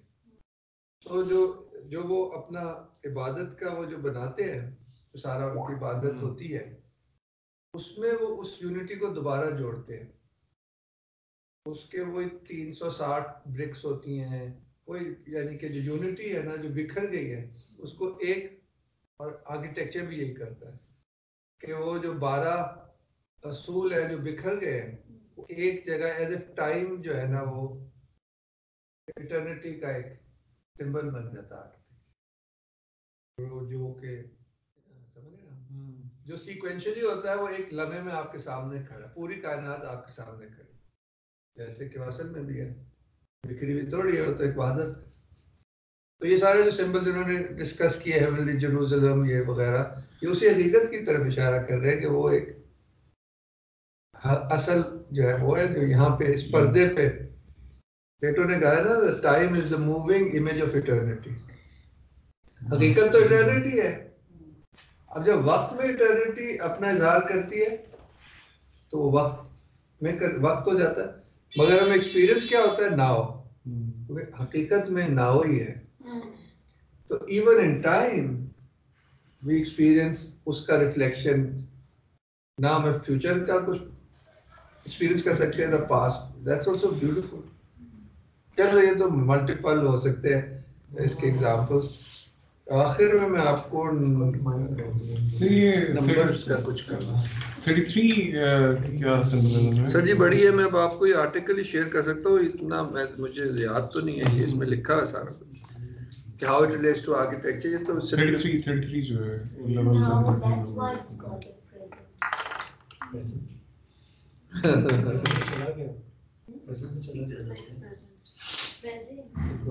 ये बड़ा कंफ्यूजिंग हो जाएगा, मेरा काफी हो गया एक दिन के लिए। नहीं कंफ्यूजिंग नहीं हो जाएगा सर, कंफ्यूजिंग नहीं हो जाएगा। अच्छा, आप लोग तैयार है तो थोड़ा आखिर में मैं एक चीज एक जमाने में इस पे सोचा था, God is one yet infinite। यानी कि ये सब ऐसे है क्यों कि वो मल्टीपल क्यों आग हो जाता है, वन भी है मल्टीपल भी है, तो उसकी सिफत वननेस तो है, मगर उसकी सिफत इन्फिनिट्यूड भी है ना। तो ये वो दो डिवाइन, जैसे हमने ज्योमेट्री में बात की, the centre and the radii which are innumerable, and they then project the third, which is the circle manifestation। one two qualities है जो जाहिर है, जैसे भी ये बड़ी जरूरत है। तो इसको अगर हम सिंबलाइज करें, सोर्स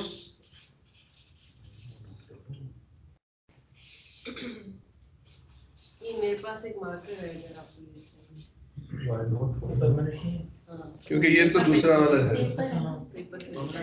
पेपर वाला।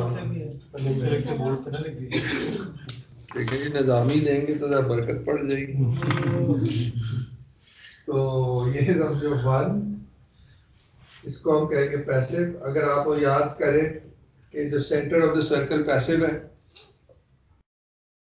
तो दूसरी जो उसकी जो दो डॉट्स होते हैं तो टू हो जाता है ना, दो होते हैं तो क्रिएशन, यानी कि passive principle and active principal.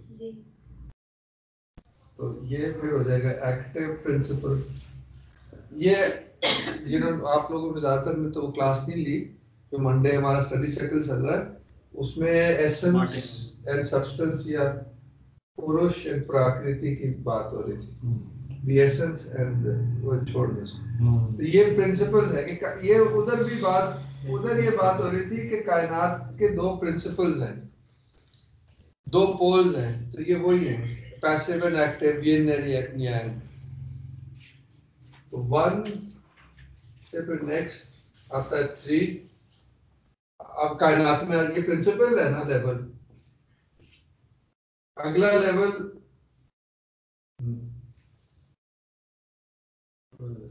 ये 4, अभी जो बात हुई थोड़ी देर पहले, एक कॉन्सेप्ट है नेचर ऑफ नेचर।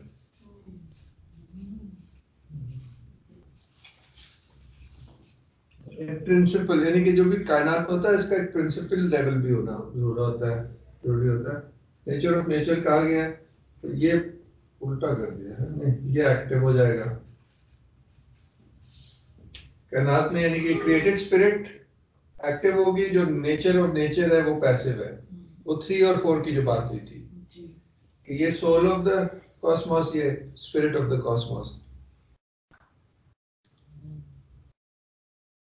अभी जो इन्होंने भी जो मैंने बखार से पढ़ा है कि ये प्रिंसिपल्स हैं, इन प्रिंसिपल्स का फिर आगे दानिश भाई इसको आप मजीद करेंगे।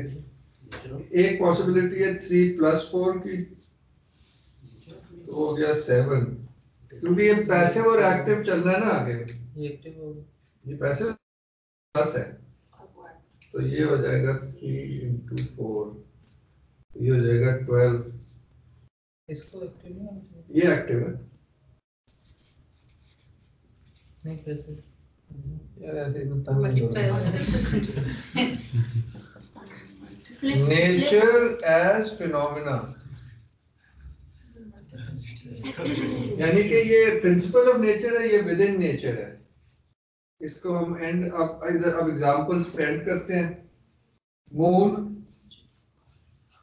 इधर क्या आएगा सन। मून क्या हमें देता है? डेज ऑफ द वीक, जो के साथ है। ये मंथ्स ऑफ द ईयर, ठीक है सर।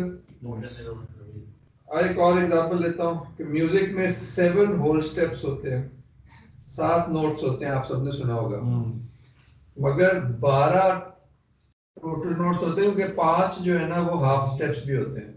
कितनी खूबसूरत बात है कि म्यूजिक में 7 और 12 दोनों, वही जो प्रिंसिपल कायनात में भी है, लूनर एंड सोलर, हर चीज में हमने देखा था। ज्योमेट्री में भी यही हमें नजर आया था, याद आया आपको कि वो 6 और 7 and 12, उसमें भी 7 और 12 चल रहा था, और ट्रायंगल और स्क्वायर दोनों में ही थे। स्क्वायर ना 12 notes month of the year. ये छोटी चीज है ना, डेज, वीक की छोटी छोटी साइकिल चल रही है, ये साल की साइकिल चल रही है। एप्लीकेशन कर रहा हूँ एक दफा, वो कुछ आमद अच्छा, वो पिछली क्लास में उस्ताद जी को आमद हुई थी शायद अमेरिकी दर्स में, उन्होंने कहा कि जो भी चीजें हुई थी उनके साथ वो हर 12 बजे या 12 का उसमें बहुत एलिमेंट था। उस्ताद जी ने सर दे लास्ट क्लास आप कूल है सर, जो भी चीज होती है 12 बजे होती है, 12 घंटे बाद होती है। ये एग्जांपल, ये यानी कि इंसान की, अगर इंसान कॉन्शियस हो तो फिर इस तरह की रिदम्स दिख भी सकती हैं, क्योंकि हर लम्हे में पूरा कोई सिस्टम चल रहा होगा।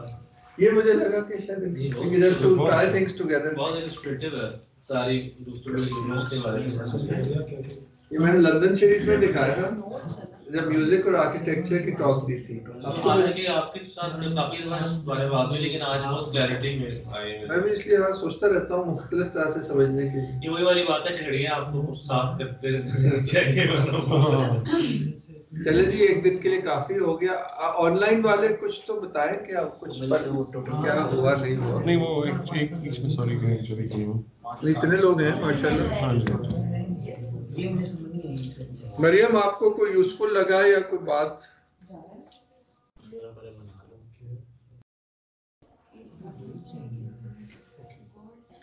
सर वो 33 का सर ये एक चीज जरा एक्सप्लेन कीजिएगा थोड़ी सी। ये जरा मैं सही तरह फोकस नहीं कर सका, बात मिस कर दिया थोड़ा। हाँ, ये एक्टिव और पैसिव है, अभी पैसिव एक्टिव में किस तरह आ रहा है, इसकी क्या हमें भी 2-3 लोगों ने मतलब है कि इसकी metaphysical source is the oneness and the infinitude of God, right, the center and the radii। ठीक है। फिर एज सोर्स ऑफ क्रिएशन समझ लो डिवाइन स्पिरिट में फिर दो पोल्स पाए जाते हैं, आपको पता है 1 and 2, पैसिव एंड एक्टिव। ठीक है। फिर ये प्रिंसिपल हो गया कायनात का। फिर फिजिकल कायनात का जो सटल प्रिंसिपल है उसमें 1 से 3 अगला ऑड नंबर 1 2 3 4 3 एक्टिव हो जाएगा और 4 पैसिव हो जाएगा। मतलब जो पैसिव प्रिंसिपल किसी क्योंकि 3 ऊपर है ना, देखो ना 3 ऊपर है ना, 4 से पहले आता है, क्लोजर टू द ओरिजिन। ठीक है, जो भी है इस वजह से मतलब इसको अगर मैं यूं कहूं कि किसी how is one passive then? असल में तो वो सोर्स है ना, as the essence, as the centre. वो इधर भी ऐसे ही है ना, ये सेंटर है, वो इंफिनिटी है, तो ऊपर सोर्स में तो ऐसे ही रहेगा ना। सर एक्चुअली अल्लाह ताला ने फरमाया इस पे तो आप पढ़े हैं, ये तो बड़ा एक निचोड़ सा है। should have been 0 then बीच में। वो ये 0 ही है, ये 0 है, अनएक्सप्रेस्ड। सर वो अल्लाह ताला ने एकदम कुरान पाक में लिखा है ना कि हर चीज जोड़े में पैदा की है। फ्लिप रोल्स फ्लिप हो रहे हैं, क्या बात है, पेयर्स की रोल्स फ्लिप हो रहे हैं। इसको अगर हम यूं कह दें, अच्छा इस ये जो फ्लिपिंग कह लो, ये जो दो एस्पेक्ट्स हैं जाहिर और बातिन का, वो दिन में भी यही नजर आता है कि जो सूरज जब ईस्ट से निकलता है, साउथ से जाता है और वेस्ट में ग्रूव हो जाता है, एग्जैक्टली हाफ में डिवाइडेड है, लाइट एंड डार्क। ये ड्युअलिटी पे सारा चल रहा है ना, ये भी बड़ा खूबसूरत है, हर लेवल पे ये है। ये तो बिल्कुल ही फिजिकल है, मगर मानवी तौर पर भी कि एक फॉर्म होती है तो एक उसका गैब होता है। जैसे हमारी जो नफ्स है वो जिस्म के लिए गैब है, अगर नफ्स फॉर्म है तो स्पिरिट गैब है, स्पिरिट गैब है, फॉर्म है तो फिर डिवाइन स्पिरिट गैब है, यानी कि ये ड्युअलिटी चलती रहेगी। ये तो खैर आगे जो आपको उस्ताद लोग यही लेक्चर देंगे, मैं तो ऐसी समरी पेश कर रहा हूँ। अभी फाजिल साहब इंशाल्लाह आपको अगले हफ्ते से बातें इसको तो मैं यूं कहूं जो बुक से रिलेट कि वो जो एक हायर वर्ल्ड का जो एक्टिव प्रिंसिपल है वो निचली वर्ल्ड में पैसिव हो जाता है। ऐसे भी होता है इनवर्स रिफ्लेक्शन। ये इस तरह भी एक्सप्लेन हो सकता है। 1 3 पे चला जाएगा, 2 4 पे। सर इसकी एक मिसाल बताऊं, जैसे कि एक आप बीच में खड़े हो और वो जो चारों तरफ शीशे लगे होते हैं एंगल्स पे, फर्स्ट करें ऑक्टेगॉन के एंगल पे शीशे लगे हुए, तो वो सर यूनिटी भी है उसमें, वननेस भी है और मिरर इमेज भी है, डायरेक्ट इमेज भी है आपका। तो फ्लिप एंड रोटेट यानी क्या मतलब? अच्छा ठीक है, आप पॉज कर ले, इसको अपने पास ही रखिए। मैं ये मरियम की बात पढ़ लूं। Yes, sir. Sir, the presentation shed light on a lot of architectural aspects which help in gaining more clarity and understanding of traditional architectural styles.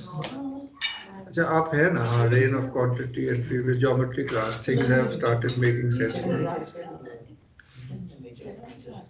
ये वैसे मुझे भी इतना नहीं समझ आया, एक दफा ये बनाया था मैंने, बस शेयर कर दिया, इसको आप इस पे कर दिखा दें। मैं एक दफा फिर एक्सप्लेन करता हूँ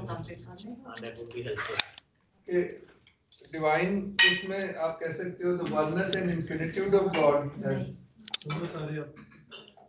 फिर क्रिएटिव स्पिरिट के एक सेकंड भाई, क्रिएटिव स्पिरिट के लेवल पर स्पिरिट के ये दो ही एस्पेक्ट्स बनते हैं, एक पास like the centre and the, ये तो अनएक्सप्रेस्ड है ना, रियलिटी है, ये तो रियलिटी है, ये वो नहीं। One is passive as the center and 2 is active as the rotating radius कह ले। लॉ और कलम भी कह सकते हैं। हाँ ये लॉ और कलम बहुत आला, हमारी कॉस्मोलॉजी में ये लॉ और कलम कब आएगा, मगर उधर कलम एक्टिव है, लॉ पैसिव है। ये असल में सिंबलिज्म में ये ऐसे ये यांग होता है, डिपेंडिंग आप किधर से क्या बात कर रहे हैं। हाँ यानी कि दो टेंडेंसीज है, उसको जाहिर है ये तो नहीं है कि वो सेंटर में वो एक्टिविटी नहीं है, और मगर नेचर ऑफ नेचर के लेवल पे 3 becomes the active principle which is the spirit of nature and 4 becomes the passive principle which is like the soul of nature. तो within nature ये 3 और 4 की कॉम्बिनेशन फिर चलती है, 3 + 4 7 हो जाता है, जिस पैसिव ल्यूनर मून है। 3 × 4 सन का हो जाता है, सोलर। और अब आप लोगों को इंटरेस्ट है तो ये सारे कुछ की मैं आपको सरवरी खाना काबा की ड्राइंग में लिखा, मुझे भी याद है। इस पे हम खत्म करेंगे। अच्छा, मरियम का सवाल बहुत अच्छा था, जिससे फायदा हो गया। मान ये शावर से ये कह रही नहीं, ये एक्टिव पैसिव वाली बात नहीं समझ आई, बाकी ठीक था। ये जाहिर है ये जो मैं अभी शेयर कर रहा हूँ, मैं अपनी तरफ से नहीं कर रहा, इसमें काफी इस्लामिक ट्रेडिशन में ये सब चीजों पे काफी कुछ लिखा गया है। वो कह रही है why is 3 active and 4 passive? अभी पता चल जाएगा। ये आप समझ गए? ये क्या है? ये क्यूब है, समझ लो खाना काबा है। लाइन अलग कर दी है। ये अगर आप ले लो the 4 archangels, इनको ले लो the 4 sensible qualities, और हदीस वगैरह में इस तरह बात भी हुई है, इस पे काफी बातचीत है, मगर हम अभी उस डिटेल में नहीं जाते। मैं सिर्फ इसकी ज्योमेट्री एक्सप्लेन करता हूँ कि आप देख सकते हो कि ये 6 स्क्वायर हैं, ठीक हो गया, और 6 डायरेक्शन है, और ये 8 होने हैं 2 स्क्वायर की वजह से, और 12 लाइनें, की बात है, 4 ऊपर 4 नीचे, 4 इनको जोड़ लें, और हर पॉइंट पे 3 लाइनें मिलती हैं, 3 भी आ गए। काफी इसमें खूबसूरत चीज होती है। तो इस पे इसी तरह कॉस्मोलॉजिकल इस पूरी आप कहेंगे तो आपके साथ चैप्टर शेयर करूंगा जिसमें इस पे बातचीत। इसमें 4 3 भी आते हैं। हाँ, क्या 4 का 4 तो है ही, 4 तो है ही, देखो ना 4 और 3 आ रहे हैं, 12 भी आ रहा है, 8 भी आ रहा है, नहीं मैं 3 × 2 6 होता है, 4 × 2 बिल्कुल। मगर इसमें जो कहीं मैंने पढ़ा था यही कि ये जो 3 की अहमियत as a principle to generate the 4 रह ही नहीं सकता अगर उसमें ये स्पिरिट नहीं होना, कह लो आप समझ लो। इसको मैं टेक्स्ट शेयर करूंगा, समझ आएगी आपकी बात नहीं आएगी। बस इंटरेस्टिंग था ये, एक बस झलक है, इसका प्रॉपर आप पढ़ेंगे तो। मगर इधर बात इस तरह बनती है कि वो 12 और 6 7 भी वैसे आ रहा है, अगर सेंटर काउंट कर ले तो 6 साइड विद द सेंटर, वो भी कहा जाता है। इधर का ये 3 और 4 और 12 का बड़ा खूबसूरत। 3 I guess is active because of 3 you generating 4.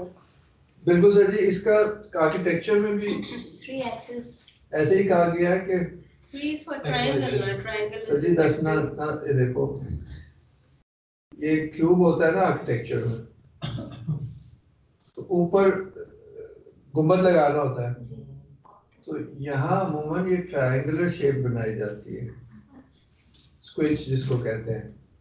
इसके भी 3 पॉइंट्स होते हैं ना जो आर्च बनती है, तो फिर ये ऑक्टागन में ये वो होता है, तो ऊपर यानी कि इसके फॉर्म में भी जो कॉस्मिक प्रिंसिपल्स हैं वो गुरुकार आते हैं।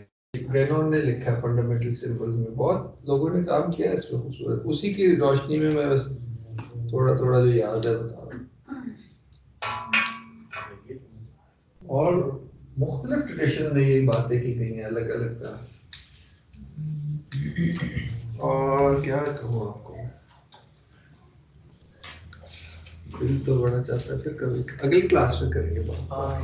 आप कह दिया करें सर, आपको याद आया तो कह रहे सर बात याद नहीं आता ना एग्जैक्टली। पहले भी कह चुका हूँ कि अगर ये कि ये आर्किटेक्चर को कायनात का सिंबल माना गया, तो एक बुद्धिस्ट मिथ है कि आर्किटेक्चरल सिंबलिज्म की मदद से, आप लोगों को पहले बता चुका हूँ कि ये जो आसमान है इसको समझे डोम है, और उस डोम आपने देखा भी होगा, डोम के सेंटर में एक सोलर शमसा बना होता है, तो समझे कि ये सूरज जो है ये वो छेद है आसमान जिसके बियॉन्ड इन्फिनिट लाइट है।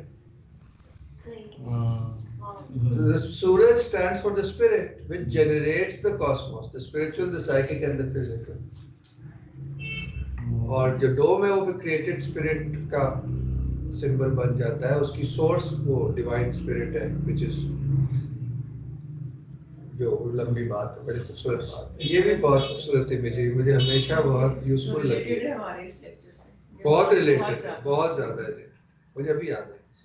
भाई इन्फिनिट लाइट का नहीं समझ आया, फिर समझा देना बाद में। अब देखो इस आसमान में छेद है, हाँ सर जी, और ऊपर तो इन्फिनिट लाइट ऑफ गॉड है, ऊपर को जा वो इस छेद में से हमें लग रही है कि महदूद है। अच्छा ठीक है, वो सूरज, हमें सूरज नजर आ रहा है, और ये जो महदूद होना है ये तो प्रिंसिपल है महदूद क्रिएशन का। इस पे हम पहले बात कर चुके हैं।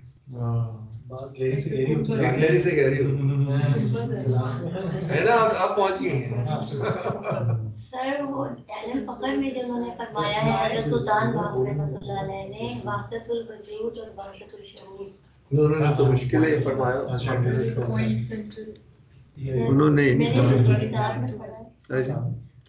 why is 3 active and 4 passive?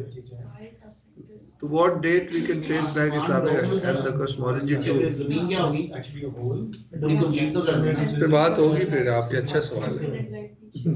Sir आसमान डोम है, उस्मान बाकी क्या होगा जी, ये जो इस्लामिक कॉस्मोलॉजी है, अभी हम कॉस्मोलॉजी पे तो ये अच्छा सवाल है, ये बहुत अच्छा सवाल है। वो ये कह रहे हैं why is 3 active and 4 passive, इस पे हमने थोड़ी सी कोशिश की है। उस ये हसनैन कह रहे हैं to what date we can trace back Islamic architecture and the cosmology to. Islamic architecture जो है वो इस्लाम के आने के बाद ही पैदा होता है, जब डोम ऑफ द रॉक बनता है, जो कि हुजूर के 100 साल से भी कम बाद बन गया। उसके सारे जो अज्जा थे वो वहीं जेरूसलम के बैजेंटाइन आर्किटेक्चर के अज्जा थे, मगर जिस तरह उसको जमा किया गया वो उसमें इस्लामिक स्पिरिट झलक रही थी।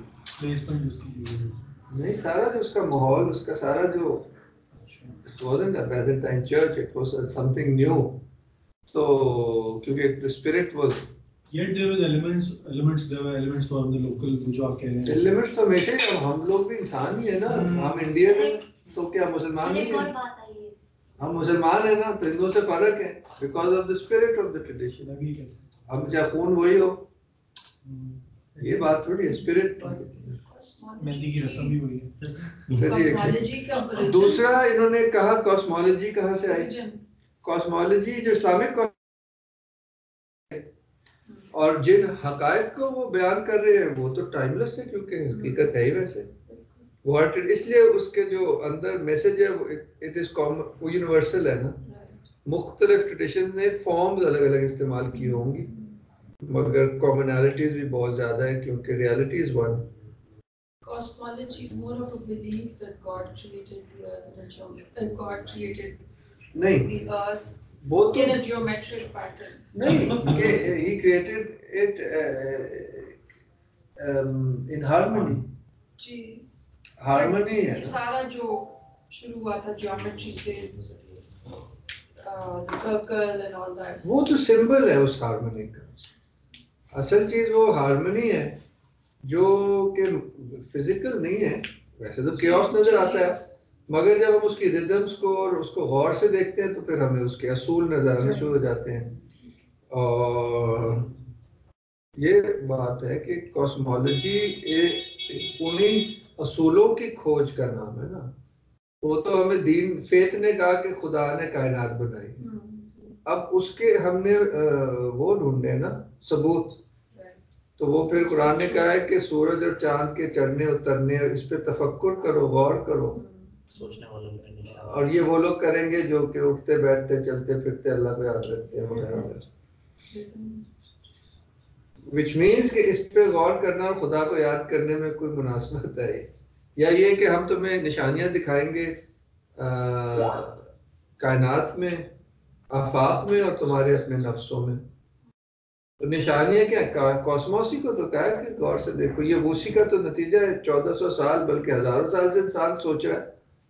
ये अब मॉडर्न आदमी समझता है कि किससे कहानी है, इसका हकीकत से कोई ताल्लुक नहीं, क्योंकि उसने हकीकत को रिड्यूस कर दिया है टू 1 2 डायमेंशन। ये क्या है जी cosmos? But it seems a mixture of pre and post Galileo view of cosmology, where lunar or solar system are merged to make sense, because in the time of Prophet, solar system was not known. नहीं ये बात तो मैं कर रहा हूँ, मेरे उस्तादों की ये की भी बात है। ये कोई पुराने जो कॉस्मोलॉजी थी वो तो अर्थ सेंटर्ड थी। हाँ, ये कहते हैं it is believed that Earth is stationary. It was believed that Earth is stationary and flat, from which the concept of dome arose. Well, ऐसा कोई मसला नहीं है क्योंकि even Greeks में astronomers थे who said कि असल में the earth moves and even there were many Muslim astronomers कहते हैं हाँ ऐसे हो सकता है क्योंकि they were aware कि ये this is not reality, this is the reflection of reality. वो इतने उन्हें कोई upset नहीं होते थे। इंडिया में भी ऐसे लोग रहे हैं जो भी समझते थे। ये जब उस सेंचुरी में जैसे गोल्डन एज था, that's the time when we were actually trying to prove this. मतलब all the Indian हाँ, मकसद ये है कि उसको reconcile करना है ना। आपको जो भी discoveries होती हैं उसको जो larger principles हैं या जो कि revelatory या mystical या जैसे भी या हदीस से उसके साथ आपने ये तो चलता रहता है ना। चर्च ने ये नहीं किया क्योंकि चर्च ने उसी को लेटरल बना ऑफ द लॉ, उसको कहा कि जो लिखा बस वही है, लिटरल ले लिया। उन्होंने उसकी जो मानवीयत वाली साइड से नहीं आया तो उन्हें मसला हो गया। और ये भी वो प्रोफेस नहीं किया शायद लोगों में। सर अगेन आपने निशानियां बोला और नफ्स एक नुमाया है मैनिफेस्टेशन सबको और एक नफ्स जो हिडन है, वही बात होगी। रोड्स फ्लिप हो गए, पैसे और एक्टिव इधर भी वही, ये तो चलता रहता है। और सर आपने जो कहा कि कुछ और तो नहीं कह रहे सर। 3 से 3 का एक और मेरे ज़हन में आ रहा है कि 3 प्लेन्स है ना, x y and z axis, उनके शीश जहाद बनते हैं क्योंकि प्लस एक्सिस माइनस एक्सिस मिला के, तो वो जो कहा हुआ है कि मैदान शीश जहाद है ये दुनिया। और तीसरी चीज ये कि सूरह काफिर, सूरह नास और सूरह फलक और सूरह नास में जो नफसानी बीमारियां बताई हैं वो भी 6 हैं कि जो शैतान हमलावर होता है वो 6 जिहत से होता है, उसमें हिर्स, तमा, लालच और ये सारी 6 उनकी। Very nice. ये क्या कह रहे हैं भाई? Point is, in the modern view of cosmos, this concept of dome and sky doesn't appeal to me personally. तो हम वो नहीं डिस्कस करें ना, आप ट्रेडिशन शुरू हो चुका है, ट्रेडिशनल आर्ट को डिस्कस करें तो उसमें जिस तरह कायनात को समझा जाता है और जिस तरह से उसको बनाया जाता है हम उसको, क्योंकि जो भी ट्रेडिशन होता है वो किसी कॉस्मोलॉजी में काम कर रहा होता है और उससे पहले किसी मेटाफिजिक में काम कर रहा है, सम व्यू ऑफ रियलिटी। हवा में तो नहीं कर रहा कि मिस्त्री उठे और इवन एथियज्म का भी कॉस्मोलॉजी तो है ना तारा, जो भी है बिल्कुल होती है, इंसान की मजबूरी है।